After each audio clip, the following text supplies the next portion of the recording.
Telugu capital భక్తి టీవీకి స్వాగతం సుస్వాగతం. నేను శ్రీలక్ష్మిని. మనతో ఈరోజు శ్రీ శివకామేశ్వరి ఆనందమయ్య అమ్మ ఉన్నారు. శివకామేశ్వరి ఆనందమయ్య గారు నమస్కారం అండి. నమస్కారం శ్రీలక్ష్మి గారు. మనము జగన్మాత గురించి చెప్పుకుంటున్నామండి. జగన్మాత వైభవం చెప్పుకుంటున్నాం. ఆ జగన్మాత వైభవంలో ధ్యాన శ్లోకం ఒకటి చెప్పుకున్నాం కదా. అవునండి. ఈరోజు ఇంకో ధ్యాన శ్లోకం చెప్తారా? తప్పకుండా అండి.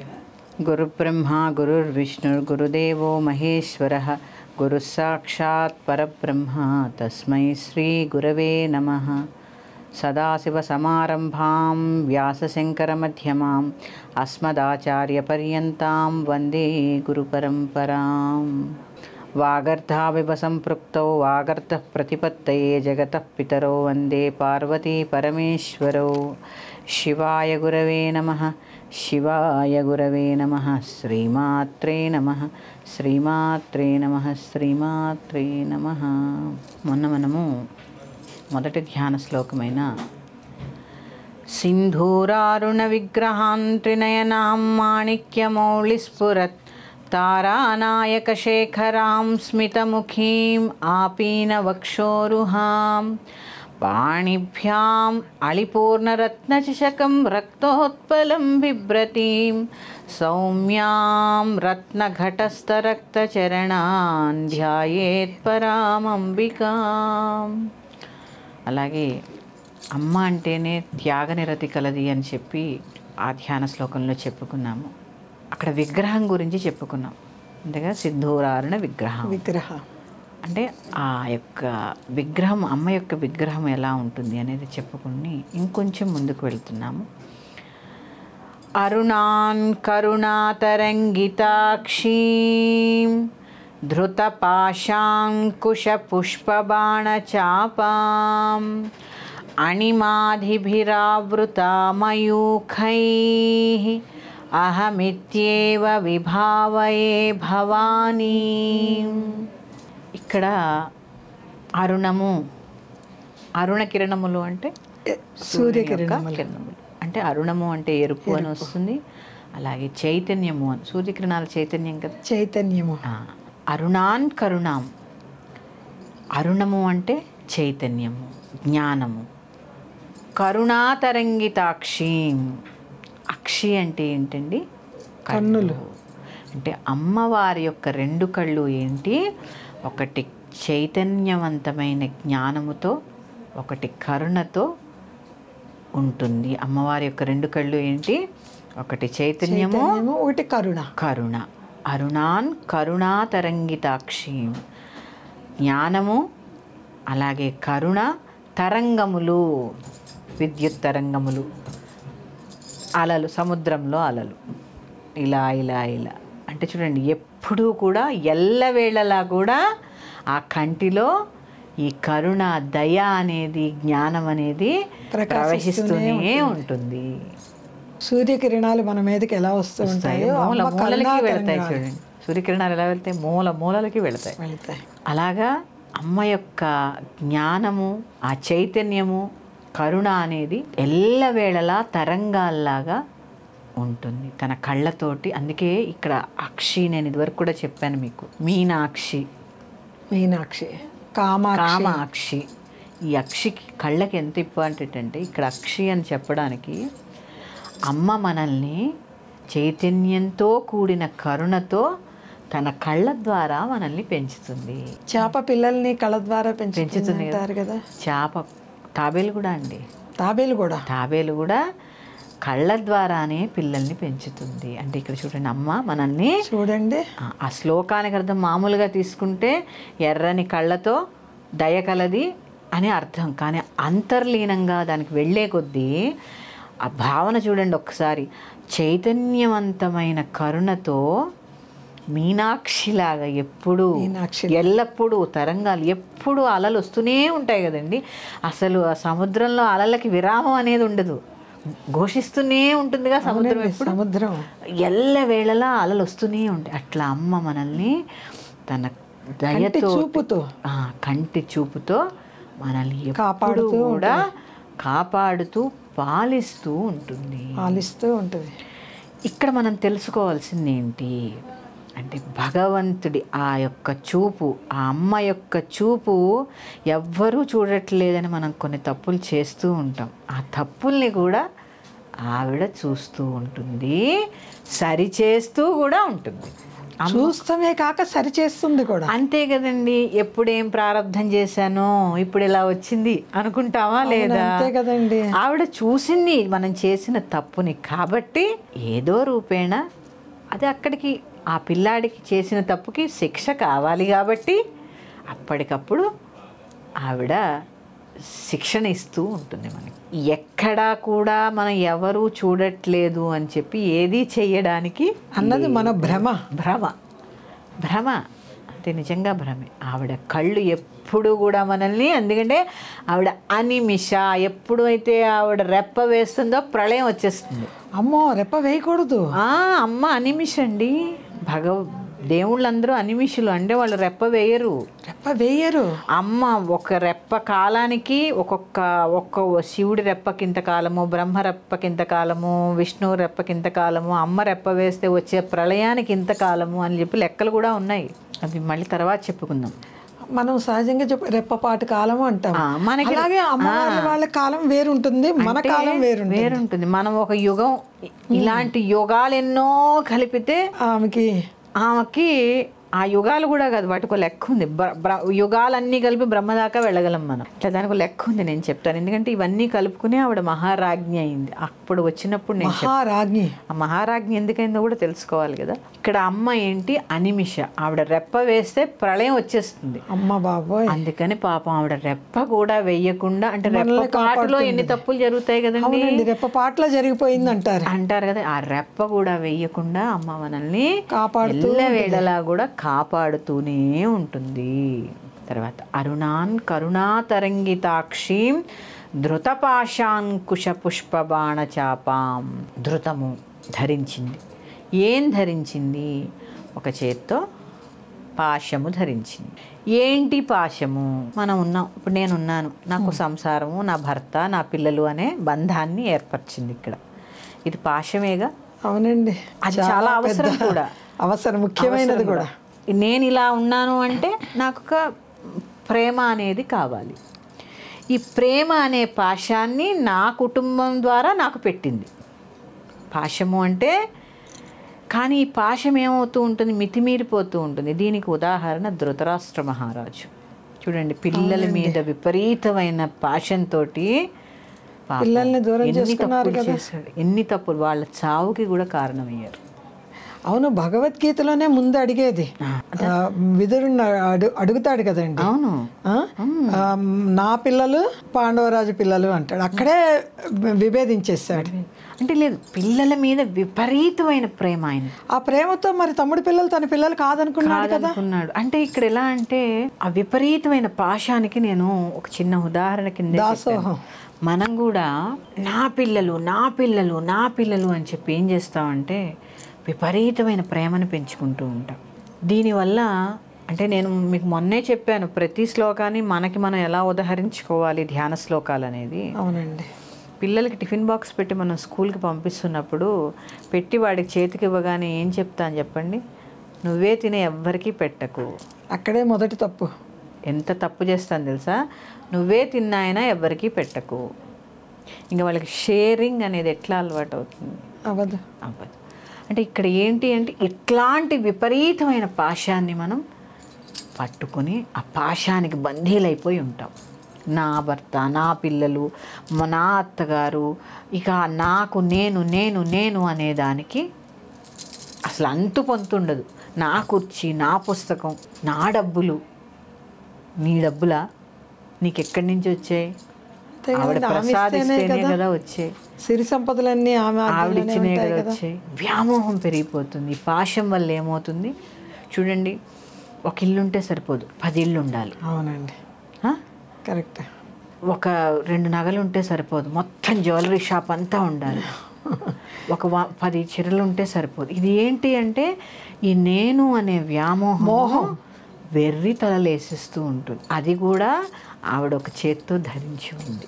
ఈ పాశాన్ని, ప్రేమ అనే పాశాన్ని ఆవిడ చూడండి ఇక్కడ ఉదాహరణ ఏంటి అంటే మనం మంచివాళ్ళమని మనం అనుకుంటున్నాం. అవును. ఒక దుర్మార్గుడు కూడా ఆవిడ పిల్లడే. అవును. అవునా? అవును. ఇప్పుడు నేను మీరు శ్రీలక్ష్మి గారు చాలా మంచివారు కాబట్టి మిమ్మల్ని ఏమీ ఆకాశానికి ఎత్తేదు, 20 మర్డర్లు చేసిన వాడిని కూడా వెంటనే చంపేదు. ఆవిడికి 2 పిల్లలు కూడా సమానమే. ఇంకా చెడ్డవాళ్ళ మీద ఎక్కువ ప్రేమ ఉంటుంది, వాడిని ఎలా మంచితనంగా తీసుకురావాలా అని. ఈ పాశాన్ని, ప్రేమ అనే పాశాన్ని ఈ తల్లి ధరించి ఉంటుంది. అయిపోయింది. అరుణాన్ కరుణాతరంగితాక్షీం, ఎంతో జ్ఞానంతో కూడిన కరుణతో కూడిన తరంగాల వంటి కన్నులతో మమ్మల్ని పాలిస్తూ పాశమును ధరించినది అని. తర్వాత అరుణాన్ కరుణాతరంగితాక్షీం ధృత పాశ అంకుశము. చూడండి ఇక్కడ పాశము అంటే ఏంటి చెప్పానుగా, విపరీతమైన ఆవిడ ప్రేమగా ఉండమనే చెప్పింది అందరితోటి. అవసరం కూడా హృదయంలో ఈ రాయిలాగా ఉండడం కన్నా, పాషాండంలాగా ఉండడం కన్నా వాడు హృదయం పాషాండం రా అంటూ ఉంటా. ప్రేమతో ఉండమనే తల్లి చెప్పింది, విశాలమైన ప్రేమతో ఉండమని చెప్పింది. మరి ఈ పాశం మనకి మితిమీరిపోతుంది. ఇప్పుడేగా చెప్పాను, నా చీరలు, నా నగలు, నా కొడుకు, నా ఆస్తి, నా ఇల్లు, నా డబ్బులు, ఈ నేను నా నా నా నా అనే దాని మీద మనం ఏం చేస్తాము, అసలు ఒక చాలా పెద్ద భవనమే కట్టేసాం ఈ నా మీద. అంతేగా, నా భర్త, నా పిల్లలు, నా ఇల్లు, నా చీరలు, నా నగలు, నా అత్త, నా మామ, నా మాటలు, నేను చెప్పిందే వేదం. ఇంత భవనం కట్టాక ఆవిడ ఊరుకుంటుందా? వెంటనే అంకుశంతో వస్తుంది పొడవడానికి. చూడండి, ధృత పాశము, పాశాన్ని ధరించి ఎప్పుడైతే ఈ ప్రేమ అనే పాశం నీకు ఎక్కువైపోతుందో అందుకే ఏం చేసింది, జన్మనిచ్చింది. నువ్వు వాళ్ళని ప్రేమిస్తావు బాగా, నాది నా కొడుకు లేకపోతే నా అమ్మ నా నాన్న, వెంటనే చచ్చిపోయి మృత్యువు కూడా ప్రాప్తిస్తుంది. ఇంత ప్రేమించిన వాడు 1000 ఏళ్ళు బతకడుగా, ఇంత ప్రేమించిన నేను 1000 ఏళ్ళు బతకనుగా. ఏం చేసింది, అంకుశంతో వస్తుంది. అందుకే ఎట్లాంటి అంకుశంతో వస్తుంది, అమ్మవారి యొక్క ఈ 3 ఉన్నప్పుడు ఒక రాక్షసుని సంహరించాలన్నా ఆవిడ కొరికే. ఇప్పుడు చెప్పాను కదా, ఆవిడకి బాధేటండి. ఒరే, నేను చెప్పినట్టు నువ్వు ఉంటే, నీ వల్ల ఇంతమంది బాధపడకుండా ఉంటే, ఆ భండాసురుణ్ణి వధించినప్పుడైనా, మహిషాసురుణ్ణి వధించినప్పుడైనా నిన్ను ఎంత బాగుండేదిరా నాన్న, నిన్ను చంపాల్సి వస్తోందిరా అనే త్యాగ బుద్ధి ఆవిడ. ఇట్లాంటి అంకుశం ఉంటుంది అమ్మ దగ్గర. ఈ ఏనుగులు అంకుశంతో పొడుస్తూ ఉంటారు ఏనుగుల్ని. అట్లా మనల్ని కూడా. అందుకే ఈ ప్రేమ ఎక్కువైనప్పుడే సమస్యలు సృష్టిస్తూ పొడుస్తూ ఉంటుంది. ఆ పిల్లల మీద ప్రేమ ఎక్కువైనప్పుడు బాగా చూడండి, బర్త్డేకి బాగా రెడీ అయిపోయాక 2వ రోజు ఏం చేస్తుంది తెలుసా అండి, జ్వరం వస్తుంది అనుకుంది ఆ పిల్లాడికి, దిష్టి తీసేస్తుంది. అక్కడ ఏమనుకుంటా, అబ్బా నా మా అమ్మ ఎంత బాగుందో ఈ డ్రెస్ వేసుకున్నాను మనం అనుకున్నాం అనుకోండి, నెక్స్ట్ డేకి జ్వరం వస్తుంది. అంటే ఇక్కడ చూడండి, అది దిష్ట ఇంకోట కాదు, పాశం ఏర్పడింది, వెంటనే అంకుశాన్ని వేసింది. ఎంత వివరం అండి. అంతే కదా, ఈరోజు చాలా బాగుంది ఆ పిల్ల, జ్వరం వచ్చి పడుకుంది. తెల్లారేపాటికి పాశము, ఈ బాగుంది అనే పాశము అంకుశం అనే జ్వరంలో పడుకుంది. ఇక్కడ అరుణాన్ కరుణాతరంగితాక్షీన్ ధృత పాశాంకుశ, పాశము అంకుశము అయిపోయింది. తర్వాత ఏమి ధరించింది, పుష్పబాణములు, పుష్పబాణ చాపం, పుష్పబాణములు ధరించింది. ఎన్ని ఉంటాయి పుష్పబాణములు? పుష్పాలు కూడా కమలము యొక్క బాణం, ఎర్ర కలువ, నల్ల కలువ, నీలం కలువ, తెల్ల కలువ, పర్పుల్, ఇట్లా 5 రకాలు ధరించింది ఆవిడ. ఈ 5 రకాలైన బాణాలు అమ్మ ధరించినప్పుడు ఏంటి ఆ బాణాలు? 5 అనే ఎందుకున్నాయి అక్కడ? 5 బాణాలు ఎందుకున్నాయి? నేను ఇప్పుడు మనం అందరం పారాయణ కొన్ని సంవత్సరాలుగా చేస్తున్నాం కదా. అవునండి. అసలు అమ్మ 5 బాణాలే ఎందుకు ధరించిందనే ప్రశ్న అయినా ఉత్పన్నమైందా మనకి? నేను చెప్పేది బాణాలు ధరించిందని తెలుసు అందరికి. ఎందుకు 5 ఎందుకు ధరించాలి? ఇన్ని సంఖ్యలు ఉండగా ఆవిడకి ఇష్టమైన సంఖ్యలు 9. మరి 9 ఎందుకు ధరించలే? 9 ఎందుకు ధరించలే? త్రిపుర సుందరి 3 ఎందుకు ధరించలేదు? మరి 5 ఎందుకు ధరించింది? పంచభూతాలు 5, పంచప్రాణాలు 5, పంచతన్మాత్రలు, శబ్ద, స్పర్శ, రూప, రస, గంధ అనే ఈ 5 బాణాల్ని ధరించింది. ఇంకొకసారి చెప్పండి అమ్మా. శబ్ద, స్పర్శ, రూప, రస, గంధ ఈ 5 బాణాల్ని ధరించింది. నువ్వు వినే శబ్దము, స్పర్శ, రూప ఎన్ని ప్రసాదించింది చూడండి. మనకి చెవిటి వాళ్ళం కాదు, స్పర్శించగలం, స్పృశించగలం. తర్వాత రూపం, మంచి రూపం, శబ్ద, స్పర్శ, రూప, రస, నవరసాలు. ఎన్ని రసాలు అందించింది? నవరసాలు. తర్వాత గంధ. ఈ గంధ అంటే అందరూ అనుకుంటున్నారు శాండిల్వుడ్ని అరగదీసి పుయ్యడం అనుకుంటున్నారు. అవునమ్మా. కాదు. గంధము అంటే గుడ్ అసోసియేషన్, మంచి సత్సంగం. గుడ్ అసోసియేషనే గంధము. ఇప్పుడు మనం కూర్చున్నామండి, ఇంత మంచి విషయం మాట్లాడుతున్నప్పుడు గంధము భూమి యొక్క లక్షణం. అది భూమి యొక్క లక్షణం అంతే కదా. చూడండి, బాగా కాలిన మీద, నేల మీద నీళ్లు పోస్తే మట్టి వాసన వస్తుందా లేదా? అవునమ్మా. ఎండల్లో వాన కురిస్తే వస్తుందా లేదా? మట్టి వాసన వస్తుందా లేదా? అవును. భూమి యొక్క అంటే చూడండి, ఈ యొక్క సత్సంగ్ ద్వారా, ఈ యొక్క గుడ్ అసోసియేషన్ ద్వారా మనం ఏం చేయాలి? దశ దిశలా వ్యాపింప చేయాలి. దశ దిశలా అంతే కదా. మంచి మాటల్ని వ్యాపింప చేయాలి. ఇవే సత్సంగులు కదా. సత్సంగ్ అంటే గుడ్ అసోసియేషన్ అంటే సత్సంగము, సత్సంగము, మంచి వాళ్ళ యొక్క సంగమము. ఈ సత్సంగము అన్ని చోట్ల ఉండాలి. ఇది నేను స్త్రీలకు నన్ను తిట్టుకున్నా పర్వాలేదు, నేను మళ్ళీ చెప్తున్నా. ఒక 5 ఆడవాళ్ళు కూర్చుని ఉంటే వాళ్ళ మీద వీళ్ళ మీద చెప్పుకోవద్దు. చాలా విషయాలు ఉన్నాయి సృష్టిలో తెలుసుకోవడానికి, చాలా విషయాలు ఉన్నాయి మనం నేర్చుకోవడానికి. వీటి మీద ఫోకస్ చేయండి. మీరు మాట్లాడినంత మాత్రాన వాళ్ళలో చెడు తగ్గిపోదు, మీరు మాట్లాడినంత మాత్రాన వాళ్ళలో ఉన్న మంచి పెరిగిపోదు. మీ నోటితో, నేను నిజంగా చెప్తున్నానమ్మా, మీ నోటితో వాళ్ళ యొక్క చెడుని శుభ్రం చేస్తున్నారు. వాళ్ళ మీద చెప్పుకున్నప్పుడు వాడు ఎలాంటి వాళ్ళైనా అవనియండి, వాళ్ళ గురించి మీరు చెప్పుకున్నప్పుడు మీ యొక్క శుద్ధమైన నోటితో వాళ్ళ అశుద్ధాన్ని శుభ్రం చేస్తారు. శబ్ద, స్పర్శ, రూప, రస, గంధములు పంచభూతాలతో ఎలా ఏకీకృతమై ఉన్నాయి? శబ్దము ఆకాశం, అవును, ఉరుములు, మెరుపులు, మేఘ. స్పర్శ గాలి, వాయువు, చల్లటి గాలి అంట. వేడి గాలి వచ్చినప్పుడు అమ్మో వేడి గాలి అంట. అలాగే రూపము అగ్ని, అగ్నిదేవుడు మనకి ప్రత్యక్షంగా కనిపిస్తాడు. రసము జలము, అంటే జలము. వరుణదేవుడు, రసము అంటే చారు కాదు, రసం. వరుణదేవుడు రూపేణ. చూడండి, ఇప్పుడు బయట నుంచి వచ్చి మొహం మీద నీళ్ళు జలగానే భయ ఎంత ఫ్రెష్గా ఉంది అంటావా లేదా? అంటే జీవకళ, జలం, రసం. అలాగే చూడండి, మన జీవితంలో నవరసాలు ఉంటాయి. జీవకళ. ఈ నీళ్ళకి ఎంత ప్రాముఖ్యత అంటే, ఈ రసానికి ఎంత ప్రాముఖ్యత అంటే, మన జీవితంలో నవరసాలు ఉండాలి.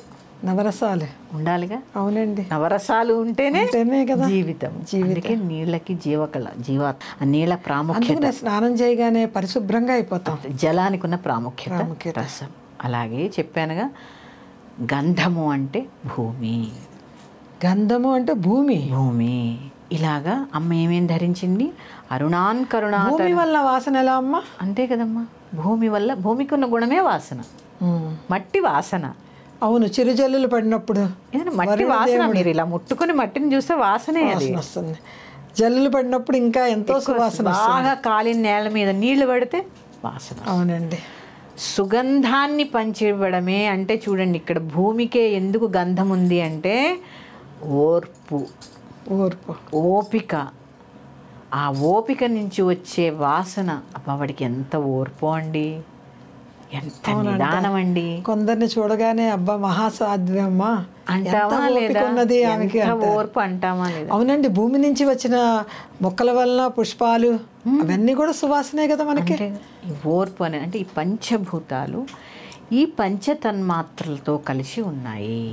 ఇవి మరి ఇక్కడ ఏముంది? అరుణాన్ కరుణాతరంగితాక్షి ధృత పాశాంకుశ పుష్పబాణ చాపాం చెరుకుగడ ధరించి ఉంది. చాపాం చెరుకుగడ ధరించి ఉంది. ఇది మనస్సు.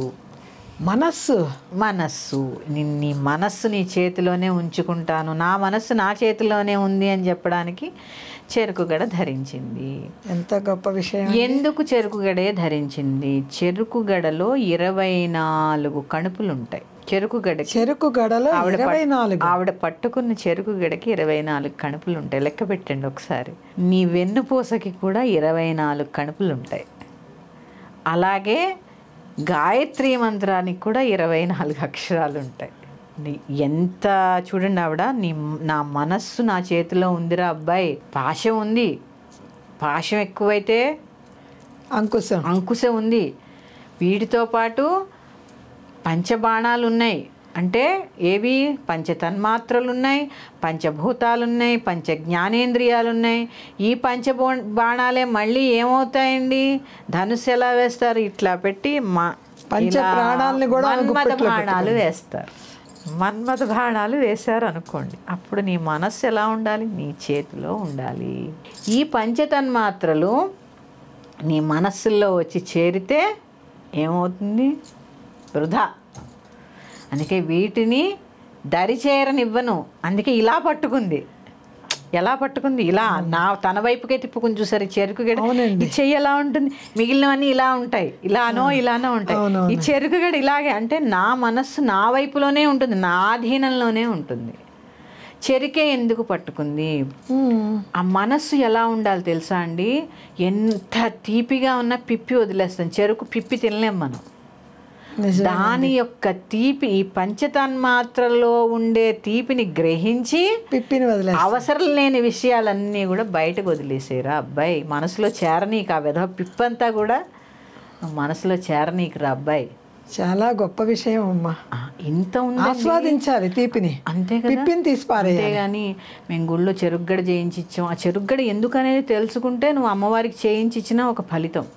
కిరీటం పెట్టాం, అమ్మవారి కిరీటం ఎందుకు పెట్టుకుందో తెలిస్తే నీకు ఫలితం. చీర కట్టించాం, అమ్మవారి యొక్క చీర, ఆ ఎరుపు చీర ఎందుకు కట్టాము? ఎర్ర చీర కట్టాలి అమ్మవారికి అంటారు. అవునండి. ఇష్టంలో కూడా ఒక భావం ఉంది. ఎరుపే ఎందుకు ఇస్తాం? ఎర్ర చీర అమ్మవారికి ఇష్టం, ఎరుపే ఎందుకు ఇస్తాం? ఇప్పుడు చెప్పాగా, కరుణాతరంగితాక్షి. అరుణం అంటే ఎరుపు, జ్ఞానము. నేను ఎల్లప్పుడూ జ్ఞానంతో ఉంటా, నేను ఎల్లప్పుడూ త్యాగంతో ఉంటా అని చెప్పి నువ్వు ఎర్రని చీర ఇస్తూ ఉంటావు. నా రజోగుణాన్ని నీ పాదాల చెంత వదిలేస్తున్నానని ఎర్రని చీర, కుంకుమ కూడా అర్పించమన్నారు కదా. ఇంత ఉందండి. ఊరికే ఎర్ర చీర నేను 10-20 వేల రూపాయలు ఎర్ర పట్టు చీర అమ్మవారికి ఇచ్చేసానంటే కుదరదు. ఎందుకు ఇస్తున్నావో తెలుసుకోవాలి. ఇంత అర్థం ఉందండి. ఇంకొకసారి ఈ 2 శ్లోకాలు మళ్ళీ చెప్పుకుందాం.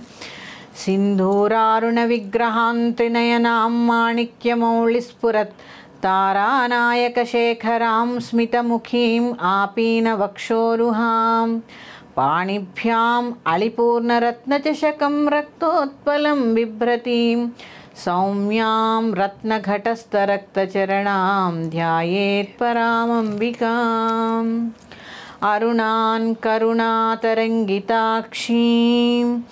ధృతపాశాంకుశపుష్పబాణచాపాం అణిమాధిభిరావృతామయూఖైః అహమిత్యేవ విభావయే భవానీ. పుష్పబాణచాపాం అణిమాధిభిరావృతామయూఖైః. ఇక్కడ ఏం చెప్పుకున్నాం? అరుణా కరుణాతరంగితాక్షీన్ ధృతపాశాంకుశ పుష్పబాణచాపాం, తర్వాత అణిమాధిభిరావృతామయూఖైః. ఏవేవైతే అణిమాది అష్టసిద్ధులు ఉన్నాయో, అష్టసిద్ధులు ఉన్నాయో, ఎన్ని ఉన్నాయో ఆవిడ దగ్గర చూడండి. అయినా ఆవిడకి నిగర్వి, గర్వం లేదు. అవన్నీ అమ్మ వెనకాలే ఉన్నాయట. మయూఖై, నెమలి పింఛంలాగా ఉన్నాయి. అణిమాది అష్టసిద్ధులు కూడా నెమలి పింఛంలాగా అమ్మ వెనకాలే ఉన్నాయి, కిరణాల్లాగా. 8 కిరణాల్లాగా ఉన్నాయి. మయూఖై, సూర్యకిరణాలు కూడా మయూఖై అంటారు. కిరణాల్లాగా ఉన్నాయి. మయూఖై అంటే కిరణాలు, ఆ కిరణాల్లాగా అమ్మ వెనకాల ఉన్నాయి. ఇప్పుడు అణిమాధిభిరావృతామయూఖై అహమిత్యే విభావయే భవాని. ఈ అణిమాది సిద్ధులు ఉన్నా కూడా వాటిని వెనకే ఉంచుకుంది ఆవిడ. గర్వం లేదు ఆవిడకి. ఎన్ని ఉన్నా గర్వం లేదు. అంటే నీలో ఎన్ని సిద్ధులున్నా కూడా అవి వెనకే. ఇలాంటి తల్లి అహమిత్యేవ విభావయే భవాని, నిన్ను నేను ధ్యానిస్తున్నాను. ధ్యాన శ్లోకాలమ్మా తెలుసుకుంటే ఎంత ఉంటుంది తెలుసమ్మా, చాలా ఉంటుంది. ఈ 2 శ్లోకాల్లోనే మనం చాలా నేర్చుకున్నాం. చాలానండి. ఎంత జ్ఞానం ఎంత ఇంపార్టెంటు, సత్సంగం ఎంత ఇంపార్టెంటు, అలాగే త్యాగం ఎంత ఇంపార్టెంటు చాలా తెలుసుకుందాం. ఇంకా మళ్ళీ ముందు ఇంకా తెలుసుకుందాం. శ్రీమాత్రే నమః. శ్రీమాత్రే నమః.